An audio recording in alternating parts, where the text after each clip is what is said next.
ഇപ്പം നമുക്ക് എന്താണെങ്കിലും പുറത്താണെങ്കിലും എന്താണെങ്കിലും നമുക്കൊരു നമ്മളെ ഇൻസൾട്ട് ചെയ്യുന്ന രീതിയിലോ എന്തെങ്കിലും നമ്മൾ പ്രതികരിക്കുക. പക്ഷെ പ്രതികരിക്കുക എന്ന് പറഞ്ഞാൽ കഴിഞ്ഞ ദിവസം ഒരു ഇഷ്യൂ ഉണ്ടായത് ബസ്സിൽ വെച്ച് ഷിംജിത അങ്ങനെയല്ല നമ്മൾ പ്രതികരിക്കേണ്ടത്. ആക്ച്വലി അങ്ങനെ സോഷ്യൽ മീഡിയയിൽ കൂടെ പ്രതികരിച്ചല്ല നമ്മൾ ഒരാളുടെ വ്യക്തിഹത്യ നടത്തുന്നത്. നമ്മൾ ഓപ്പൺ ആത്മഹത്യ ചെയ്തു. ഇപ്പൊ നമുക്ക് വിശ്വസിക്കാൻ പറ്റത്തില്ല ഇത് എന്താണ് സംഭവിച്ചതെന്നുള്ളത് നമുക്ക് വിശ്വസിക്കാൻ പറ്റില്ല.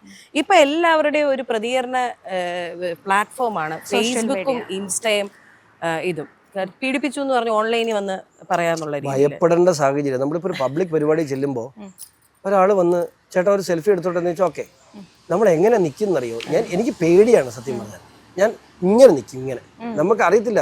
നമ്മൾ ഒരു വാട്സാപ്പിൽ നിസാര ടെക്സ്റ്റ് ചെയ്ത് അതിന് റിപ്ലൈ ഇട്ടാൽ പോലും പ്രശ്നമാവുന്ന എന്ത് നമ്മുടെ സാഹചര്യങ്ങൾ നമ്മൾ ചുറ്റും കാണുന്നുണ്ട്. ആരോട് വിശ്വസിച്ച് സംസാരിക്കും നമ്മൾ? ഞാൻ ഒരു കാരണവശാലും ഞാൻ വീട്ടിൽ കാണും, വീട്ടിലോട്ട് വരാൻ പറയും. അല്ലാതെ നമുക്ക് ആരോടും സംസാരിക്കാൻ പോലും കഴിയാത്ത ഒരു സാഹചര്യം. ഒരു ഫേക്ക് ഐഡി ഉണ്ടാക്കി അവിടുന്ന് ഒരു ചാറ്റ് എടുത്ത് പുറത്തു വിട്ടാൽ അവന്റെ പൊളിറ്റിക്കൽ ലൈഫ് തീരും. മനസ്സിലായില്ലേ? ഇതിന് ജെനുവിൻ ഏതാ അല്ലാത്തത് ഏതാ ഇതൊന്നും നമുക്ക് തിരിച്ചറിയാൻ പറ്റില്ല. അങ്ങനെ സംസാരിച്ചു വരുമ്പോൾ രാഹുൽ മാങ്കൂട്ടത്തിന്റെ കേസ് ഇതിലേക്ക് നമുക്ക് ഇൻക്ലൂഡ് ചെയ്യിപ്പിക്കേണ്ടി വരും. എല്ലാ കേസുകളും ഫേക്ക് ആണെന്ന് പറയാൻ പറ്റില്ല. ഒരു ലേഡിയുടെ വോയിസ് റെക്കോർഡ് നമ്മൾ കേട്ടു. അവരെ അബോർഷന് നിർബന്ധിച്ചു, അതിന് മെഡിസിൻ വാങ്ങിച്ചു കൊടുത്തു എന്നുള്ള കഥകളൊക്കെ കേട്ടു. ആ കാര്യത്തിൽ പി സി ജോർജ് പറഞ്ഞ കേൾക്കാറുണ്ട്. നല്ല പയ്യനാ, അവിടെ 2 അടിയും കൊടുത്താൽ ഊളംപാറ കൊണ്ട് ഇടുക, അവന് ചികിത്സിക്കുക, അവൻ നന്നാവും.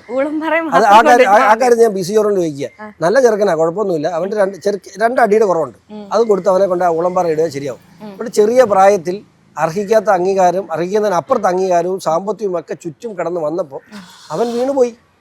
മനസ്സിലായില്ല? അവനതൊരു ഹരമായി മാറി. മനസ്സിലായി? അത് മാത്രമല്ല അവിവാഹിതനായ ചെറുപ്പക്കാരൻ. പിന്നെ പ്രത്യേകിച്ച് ഇങ്ങനെ രാഷ്ട്രീയ പൊസിഷനിലൊക്കെ ഇരിക്കുമ്പോൾ കുറച്ചൊക്കെ നമ്മൾ കുറെ കാര്യത്തിൽ മിതത്വം പാലിക്കണം എന്നാണ്. മാത്രമല്ല നമ്മുടെ ചുറ്റും 1000 പ്രലോഭനങ്ങളുണ്ട്. ഞാൻ പറയട്ടെ, ഏറ്റക്കുറച്ചുകൾ എപ്പോഴാണ് വരുന്നത്? ഈ എൻ്റെ അപ്പൻ പി സി ജോർജ് ചെറുവിരൽ കൊണ്ട് കേരള ഭരണം നിയന്ത്രിച്ചിരുന്ന കാലഘട്ടം ഞാൻ കണ്ടിട്ടുണ്ട്. വലിയ പ്രതിസന്ധിയിലൂടെ രാഷ്ട്രീയത്തിൽ ഒന്നുമല്ലാതായ സാഹചര്യം ഞാൻ കണ്ടിട്ടുണ്ട്. ഇന്ന് BJPയുടെ നാഷണൽ കൗൺസിൽ അദ്ദേഹം ഇരിക്കുന്നുണ്ട്. ഞാൻ ഈ പാർട്ടിയുടെ സംസ്ഥാന വൈസ് പ്രസിഡന്റ് കോർ കമ്മിറ്റി ആയിട്ടിരിക്കുന്നുണ്ട്. രാഷ്ട്രീയത്തിൽ ഏറ്റക്കുറച്ചിലുകൾ എപ്പോഴും വരും. പക്ഷേ എൻ്റെ ലൈഫ് ഞാൻ എപ്പോഴും ഇങ്ങനെയാണ് കൊണ്ടുപോയിട്ടുള്ളൂ. എൻ്റെ ജീവിത ശൈലികൾ, ഞാൻ ഉപയോഗിക്കുന്ന വണ്ടി, ഷർട്ടും മുണ്ടും, ഞാൻ ഉപയോഗിക്കുന്ന വാച്ച്, എൻ്റെ ചെരുപ്പ് എന്ന് വേണ്ട എല്ലാം. ഞാൻ ഭക്ഷണം കഴിക്കുന്ന പോലും, ഞാൻ സ്റ്റാർ ഹോട്ടലിലും കയറി ഭക്ഷണം കഴിക്കും, ഞാൻ തട്ടുകടയിലും ഭക്ഷണം കഴിക്കും. കൂടുതൽ ഭക്ഷണം ഞാൻ കഴിക്കുന്നത് തട്ടുകടയിൽ നിന്ന്. അപ്പോൾ അനാവശ്യമായ ഒരു മീറ്റിങ്ങിൽ ഒഫീഷ്യൽ പർപ്പസിന് ചെന്ന് സ്റ്റാർ ഹോട്ടലിൽ നമ്മൾ ഇരിക്കാറുണ്ട്. അത് മറ്റൊരു കാര്യം. പക്ഷേ എനിക്ക് എൻ്റെ ചുറ്റുമുള്ള ആളുകളോട് ചേർന്ന് നിൽക്കാൻ ഇഷ്ടം. ഞാൻ ഏറ്റവും താഴെ തട്ടിൽ ജീവിക്കാൻ എൻ്റെ ആഗ്രഹം. സാമ്പത്തികം ഉള്ള സമയം ഉണ്ടാകും, സാമ്പത്തികം ഇല്ലാത്ത സമയം ഉണ്ടാകും. ഇതെല്ലാം ഒരു രാഷ്ട്രീയക്കാരൻ എപ്പോഴും അവൻ്റെ ജീവിത ശൈലിയിൽ കുറേ മിതത്വം പാലിക്കണം. ഞാൻ പറഞ്ഞില്ലേ, എല്ലാ കാര്യങ്ങളിലും അവൻ്റെ ജീവിത ശൈലിയിലും എല്ലാം ഞാൻ ആ മിതത്വം പാലിച്ചു പോകുന്ന ആളാണ്. അത് വ്യക്തിശുദ്ധി എന്ന് പറയുന്നത് ഇതിനകത്ത് പറയില്ലേ, കിങ് ക്യാൻ എന്നൊരു പഴഞ്ചൊല്ല്. ഞാൻ പറഞ്ഞതുപോലെ നമ്മൾ എപ്പോഴും സീസറിൻ്റെ ഭാര്യ സംശയത്തിന് അതീതമായിരിക്കണം എന്ന് പറയുന്ന പോലെ ഒരു പൊതുപ്രവർത്തകൻ എപ്പോഴും അവൻ്റെ ലൈഫിൽ പൊതുജനത്തോട് അക്കൗണ്ടബിലിറ്റി ഉണ്ടായിരിക്കണം, അവനോട് ബാധ്യസ്ഥനാണ്. ഞാൻ മിനിങ്ങാന്ന് വരെ ജില്ലാ പഞ്ചായത്ത് മെമ്പറാണ്. എൻ്റെ ജില്ലാ പഞ്ചായത്ത് ഡിവിഷനിലെ ഓരോ വോട്ടറോടും എൻ്റെ ജീവിതത്തിൻ്റെ പേഴ്സണൽ ലൈഫ് ഉൾപ്പെടെ ഞാൻ ആൻസറബിൾ ആയിരിക്കണം. മനസ്സിലായില്ല? അത് എൻ്റെ വ്യക്തിപരമായ കാര്യമൊന്നുമില്ല. ഒരു വ്യക്തിപരമായ കാര്യമില്ല.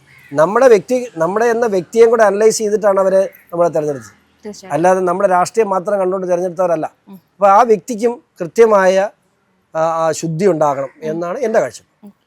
ഒരു പക്ഷേ അങ്ങനെ ഉണ്ടാവാതിരിക്കട്ടെ എന്നുള്ളൊരു അർത്ഥത്തിൽ തന്നെ ഞാൻ സംസാരിക്കുകയാണ്. എന്തെങ്കിലും ഒരു അലിഗേഷൻ വന്നു കഴിഞ്ഞാൽ സ്ഥാനം മാറ്റി നിർത്തിയിട്ട് നിയമത്തിന് മുന്നിൽ അങ്ങനെ നടക്കട്ടെ, നിയമത്തിന്റെ വഴിക്ക് പോട്ടെ എന്നുള്ള രീതിയിൽ ഞാൻ കുറ്റക്കാരനായ അലിഗേഷൻ വന്നാൽ അടുത്ത സെക്കൻഡ് രാജിവെച്ചിട്ട് എൻ്റെ പണിക്ക് പോകും. ഞാൻ കുറ്റക്കാരനല്ലാത്ത അലിഗേഷൻ എനിക്കെതിരെ വന്നാൽ ഓടാ പുല്ലെന്ന് പറയും. എനിക്ക് ഇതിൻ്റെ പുറത്തൊന്നും രാജിവെക്കാൻ എനിക്ക് സൗകര്യമില്ല.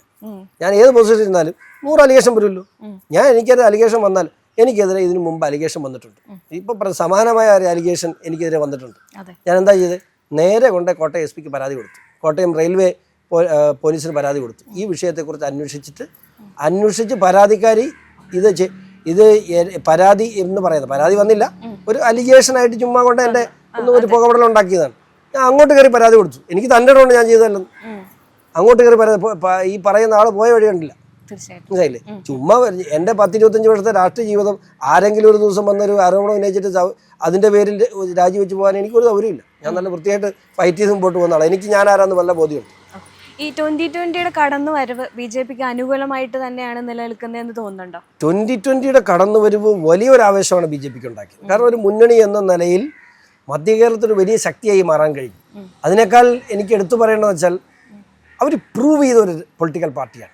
ജനങ്ങൾക്കൊപ്പം നിന്നുകൊണ്ട് അവർ പറയുന്ന കാര്യങ്ങൾ, സൗജന്യമായി മരുന്ന്, ഇലക്ട്രിസിറ്റി, അത് മാത്രമല്ല ന്യായവിലയ്ക്ക് ഉൽപ്പന്നങ്ങൾ,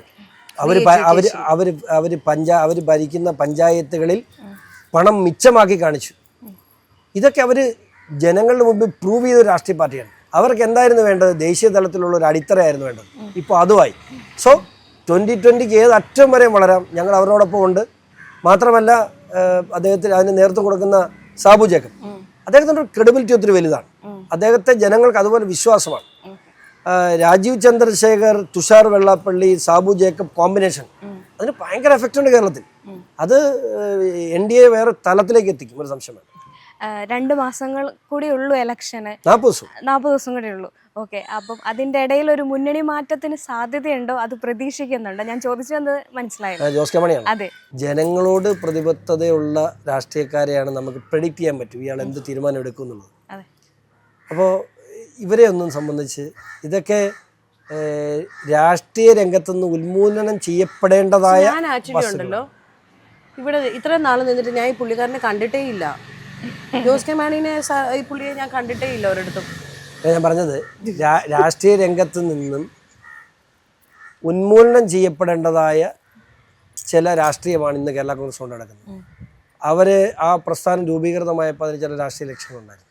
അതെന്താന്ന് പോലും അവർക്കറിയില്ല.